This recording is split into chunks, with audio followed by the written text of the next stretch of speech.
Good morning students, this is our Ramesh sir accountancy class room. Okay, ఇక్కడ మనకి సంబంధించిన CEC BCom MBA classes మన ఛానల్లో చెప్పడం జరుగుతుంది. Okay, today topic is very important. మన సబ్జెక్టు మేనేజ్మెంట్ అకౌంటింగ్లో ప్రాబ్లమేటిక్ పార్ట్ వచ్చేసాం. ప్రాబ్లమేటిక్ పార్ట్ ఏంటనేది చూద్దాం. ఓకేనా, ఇక్కడ ఇన్కమ్ స్టేట్మెంట్ ప్రాబ్లమ్స్ నేర్చుకోవచ్చు, తర్వాత బ్యాలెన్స్ షీట్లోకి వెళ్దాం. ఫస్ట్ చూడండి. First question: from the following profit and loss account of Union Carbide for the year 2013 and 2014, we are required to prepare comparative income statement. అంటే ఏంటంటే యూనియన్ కార్బైడ్ వారి లాభ నష్టాల ఖాతాను 31/12/2013తో అంతమయ్యే సంవత్సరానికి మరియు 2014 సంవత్సరాలకు ఇన్ఫర్మేషన్ ఇక్కడ ఇవ్వడం జరిగింది. 2013-14 సంవత్సరాలకు సంబంధించిన ఇన్ఫర్మేషన్. దీని నుంచి మనకి ఆదాయ నివేదిక తయారు చేయమంటున్నాడు. ఓకే, అర్థమైందా? నేను ఆల్రెడీ ఇన్కమ్ స్టేట్మెంట్ చెప్పడం జరిగింది. 2013 సంవత్సరం, 2014 అలా అంటే అంతమయ్యే సంవత్సరానికి 2 సంవత్సరాలకి సంబంధించింది తయారు చేయమని అడుగుతాడు. ఇలా అప్పుడు పర్టికులర్స్ వివరాలు 2013, 2014, 13-14 పర్టికులర్స్ 13-14 ఇలా తీసుకుంటాం అన్నమాట. ఏ ఇయర్కి ఆ ఇయర్. ఇక్కడికి వచ్చేసరికి first to cost of goods sold అంటే టు అమ్మకపు సరుకు వ్యయాలు. 2013లో ఎలా ఉన్నాయి? 582, 2014లో 711, 582 in the 2013 year, 711 in the 2014 year. Okay, ఇలా టు సెల్లింగ్ ఎక్స్పెన్సెస్ టు అమ్మకపు ఖర్చులు 204, 360 అంటే 13 year 14 year. To operating expenses to నిర్వహణ ఖర్చులు 13లో 75, 14లో 92. టు నాన్ ఆపరేటింగ్ ఎక్స్పెన్సెస్ వ్యాపారేతర వ్యయాలు ఇక్కడ 11 rupees, 13లో 14లో 20 rupees. To income tax అంటే ఆదాయ పన్ను 27 rupees in the 2013 year, 34 rupees in the 2014 year. ఇక్కడ టు నెట్ ప్రాఫిట్ నికర లాభము 48 rupees in the 2013, 65 rupees in the 2014. అలాగే ఇటు సైడ్కి వచ్చేసరికి సేల్స్ అమ్మకాలు 2013 35 రూపీస్ ఉన్నది, 2014లో 1269 రూపీస్ ఉంది. బై నాన్ ట్రేడ్ ఇన్కమ్ వ్యాపారేతర ఆదాయం 12 రూపీస్ 2013లో, 2014లో 13 రూపీస్.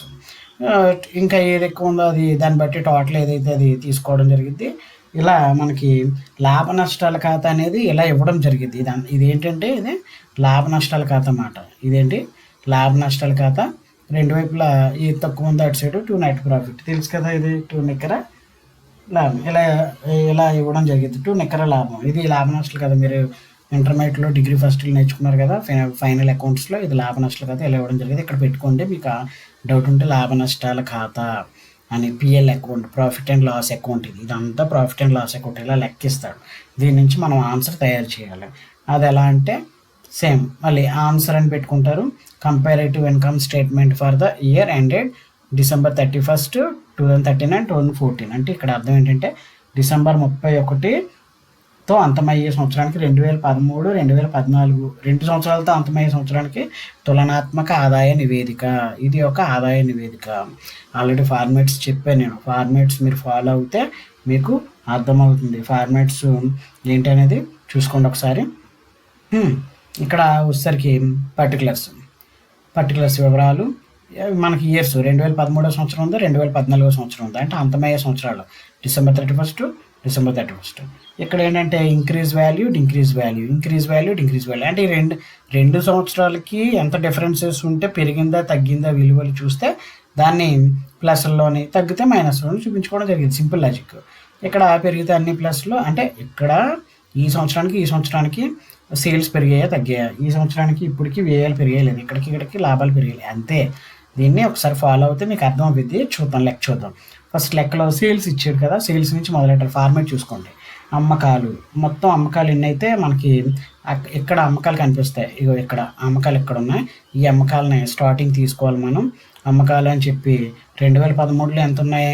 935. 2014లో 1269 అవే తీసుకున్నాం అక్కడ. సేమ్ 2013, 2014. ఓకే, రెండింటికి డిఫరెన్స్ సేల్స్ పెరిగినాయా తగ్గినాయా. ఇక్కడ ఇంక్రీజ్ అయితే పెరగడం, డిక్రీజ్ అయితే మైనస్. ఇంక్రీజ్ పెరిగాయి కదా. 1269కి 935కి డిఫరెన్సెస్ ఎంత అంటే 334. ఇదిగో 334. సార్ ఇది మరి పర్సంటేజెస్లో ఎలా సార్? పర్సంటేజెస్లో వర్కింగ్ నోట్ దగ్గరికి వెళ్ళండి. వర్కింగ్ నోట్ దగ్గరికి వెళ్తే సేల్స్ ఈజ్ ఈక్వల్ టు 334, ఇదిగో ఇంక్రీజ్ వాల్యూ 334 బై 2013లో విలువ 935 ఇంటూ 100%, 35.72. ఓకే, పెరిగిన వాల్యూ అంటే పెరిగిన విలువ బై 2013 సంవత్సరంలో అమ్మకాలు ఇంటూ 100%, 35.72%, 35.72%. అలా ప్రతిదానికి పర్సంటేజ్లు కాల్కులేట్ చేసుకుంటూ వెళ్ళాలన్నమాట. Next minus cost of goods sold. అమ్మకాల నుంచి ఏం తీస్తాం? కాస్ట్ ఆఫ్ గూడ్స్ సోల్డ్ని తీసేస్తాం. అమ్మిన సరుకు వ్యయం తెలుగులో మైనస్ అమ్మిన సరుకు వ్యయం. అమ్మిన సరుకు వ్యయం మనకి మళ్ళీ 582, మనకి 582 అమ్మిన సరుకు వ్యయం ఇటు సైడ్ ఉంటుంది. కాస్ట్ ఆఫ్ గూడ్స్ సోల్డ్ 2013లో ఎంత ఉంది, 2014లో ఎంత ఉంది, పెరిగిందా తగ్గిందా? 582 700, మళ్ళీ డిఫరెన్సెస్ 129 పెరిగింది కాబట్టి మళ్ళీ పర్సంటేజ్ ఇలా చూసుకోవడమే. పర్సంటేజ్ చూస్తే 129 బై 2013లో మనకున్న కాస్ట్ ఆఫ్ గూడ్స్ సోల్డ్ ఎంత, ఏది అమ్మిన సరుకు వ్యయం ఎంత, 582 ఇంటూ 100%, 129 టు 582 100%, 22.16%. ఇదిగంటే అది అలా ఏమన్నా అలా కాల్కులేట్ చేసినవే.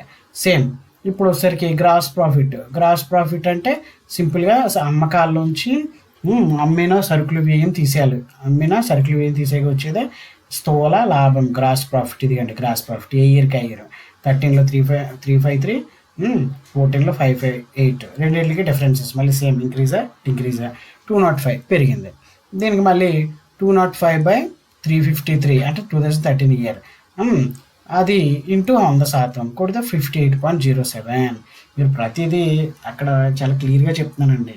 మీరు ప్రిపేర్ అవ్వడం, మీరు నేర్చుకోవడం బట్టి ఉంటుంది. ఇక్కడ ఏంటంటే సింపుల్గా ఏదైతే 2013లో విలువ ఉందో, పెరిగిన విలువ ఏదైతే ఉందో, పెరిగిన విలువ బై 2013 సంవత్సరం విలువ ఇంటూ 100%, అప్పుడు పర్సంటేజ్ వస్తుంది.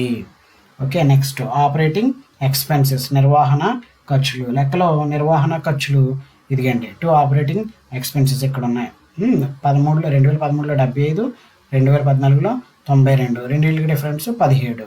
సేమ్ పర్సంటేజ్ పెరిగిన విలువ బై 2013 విలువ ఇంటూ 100%, ఇదిగండి 22.67. ఇదిగో same sales expenses, operating expenses తర్వాత అమ్మకపు ఖర్చులు.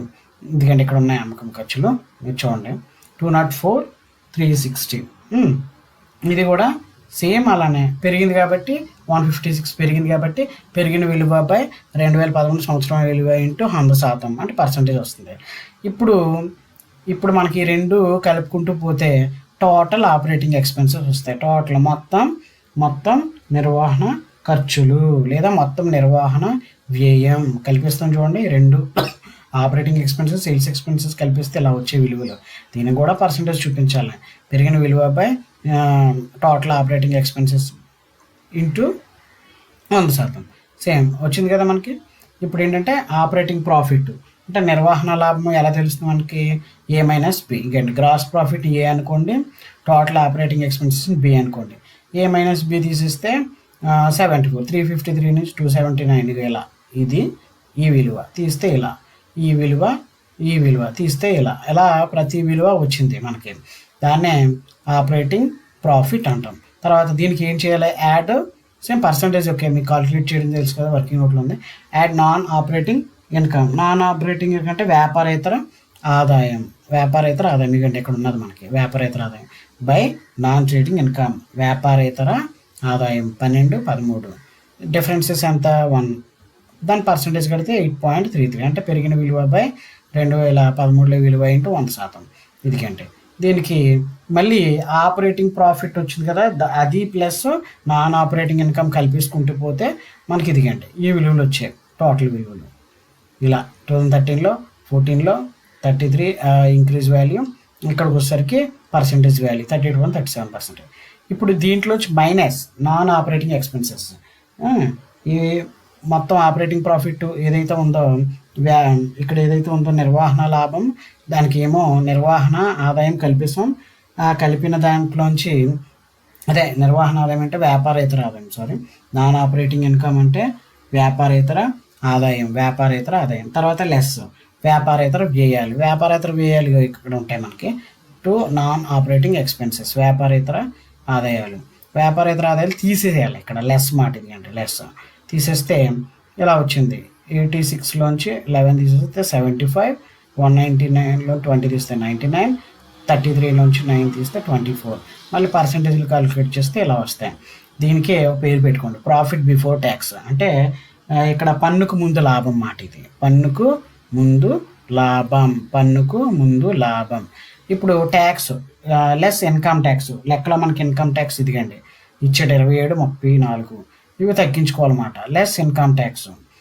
ఇన్కమ్ ట్యాక్స్ 27 2013లో, 75లోంచి 27 తీసేస్తే 48, అదే 14లో 99లోంచి ఇన్కమ్ ట్యాక్స్ కట్టేస్తే 34 తీసేస్తే 65. సేమ్ ఇంక్రీజ్ వాల్యూ తగ్గించుకుంటే 17, పర్సెంటేజ్ తీసేస్తే 35. ఓవరాల్గా మనకి ఆఫ్టర్ ట్యాక్స్ మాట, పన్ను తర్వాత లాభము, ప్రాఫిట్ ఏంటంటే పన్ను అంతా చెల్లించేసిన తర్వాత 2013లో 48, 2014లో 65, ఇక్కడ పెరిగింది 17, అదేవిధంగా 35.42%. ఇలా మనకి ఒక లెక్క ఇస్తాడండి.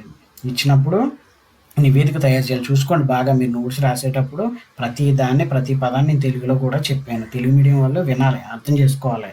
ఓకే, నెక్స్ట్ దాని ఆన్సర్ ఇది.